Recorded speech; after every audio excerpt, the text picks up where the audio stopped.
मला साधारणतः दुपारी 1:30 वाजता एक 10-20 फोन प्रमुख चॅनलमधनं आले की तुम्ही काही अजितदादांना सोडून तिकडे चाललाय का. हो नाही काय बोलायचं हे मला काही सुचना. कारण शरद पवार यांना मी 2 वेळा भेटलो अशा बातम्या सुरू आहेत. पण ज्या माणसानं मी आमदार नसताना मला मंत्री केलं, विधान परिषदेचं सभापती केलं, त्या माणसाला पक्षफुटीवेळी सोडून मी अजित पवार यांच्याकडे गेलो. मी पवार साहेबांना आज तागायत भेटलेलं नाही. कुठल्या तोंडाने मी त्यांना भेटू हे मला तुम्ही सांगा. ज्या माणसाने मला आमदार नसताना मंत्री केलं 2009ला, त्या माणसाला सोडताना माझ्या जीवाला काय वाटलं असेल हे आम्हाला माहिती आहे. आमच्या घराच्या या परंपरा नसताना केवळ तुम्हाला डोळ्यासमोर ठेवून आपल्याला संरक्षण मिळेल मनाला दाबून पवार साहेबांना सोडलं हेही प्रामाणिकपणे सांगेन. आणि जर जायचंच झालं पवार साहेबांच्याकडं तर तुम्हाला साक्षीला घेऊन तुम्ही जर मला शब्द दिला की जो बापू बोलला की ईडी लागून द्या नाही तर बिडी लागून द्या, मला न्याय मिळत नसेल आणि कार्यकर्ता घरी बसणार असेल, कार्यकर्त्यांना फोडण्याचा प्रयत्न होणार असेल तर आम्ही काय करायचं असा उद्विग्न सवाल करत मला तुतारीकडे जा असं कार्यकर्त्यांनी सांगणं हा ऐतिहासिक क्षण असल्याचं ते म्हणाले. आज मला तुम्ही सांगताय की तुतारीकडे जा, हा मोठा ऐतिहासिक क्षण फलटण तालुक्याच्या राजकारणात आलेला आहे. आणि कार्यकर्त्यांनी जेव्हा जे सांगितलेलं असतं ते नेत्याच्या कानावर घालणार आणि योग्य तो निर्णय घेणार. कुठल्या तोंडाने मी त्यांना भेटू असं सांगताना रामराजे नाईक निंबाळकर काहीसे भावूक झाले. अजितदादांच्याकडे जा, तुतारीकडे जा. मी तुम्हाला एक खरं सांगू का, आपले प्रश्न सोडवण्यासाठी आपण शरद पवारांना दुखवून तिकडे गेलो ही वस्तुस्थिती. शरद पवार ते अत्युच्च पातळीवरचे नेते, त्यांना काय मी काय बोलणार शरद पवार साहेबांना. मी त्यांना विनंती केली होती की साहेब जे काय घडते त्यासाठी आपल्या भूमिकेचा आपण पुनर्विचार करावा आणि आम्हाला आपल्या आशीर्वादाने तिकडे जावा याचा बाकी मी साक्षीदार.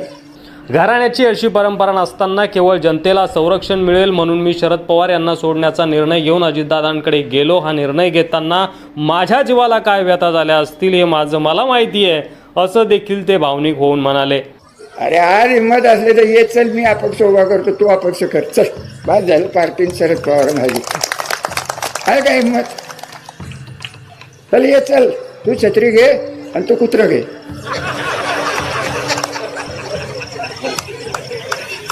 आहे काय मत बघी ना. आणि सेनापती कोण तर मल्टनचं ते काळ. विधानसभा निवडणुकीच्या पार्श्वभूमीवर फलटणमध्ये शनिवारी रात्री आयोजित करण्यात आलेल्या कार्यक्रमात रामराजे नाईक निंबाळकर बोलत होते.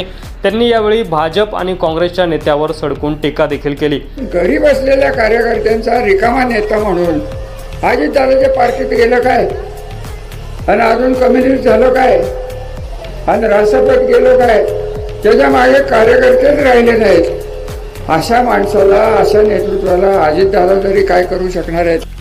पवार साहेब आज सत्तेत नाही, त्यामुळं आपण अजितदादाकडून अपेक्षा ठेवली आहे कारण ते सत्तेत आहेत.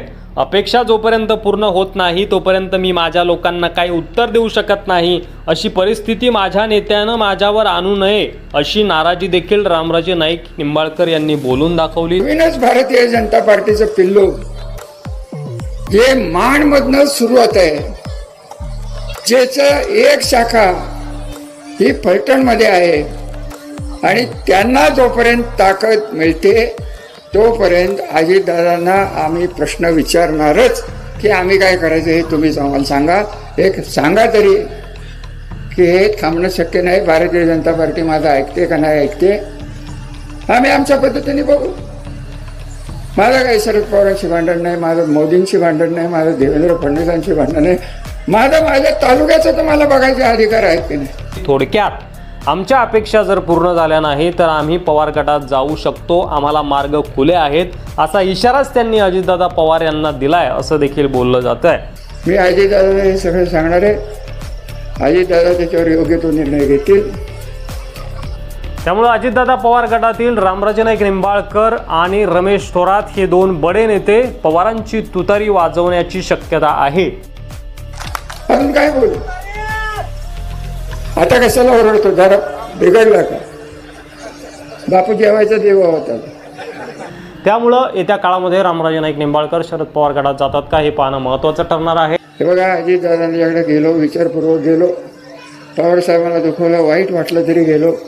जे काही याच्या पुढे होईल तो निर्णय तुम्हाला केंद्रबिंदू धरून, जर माझा कार्यकर्ता सत्तेतनं जर असुरक्षित असेल तर आपल्याला वेगळा विचार करायला लागेल.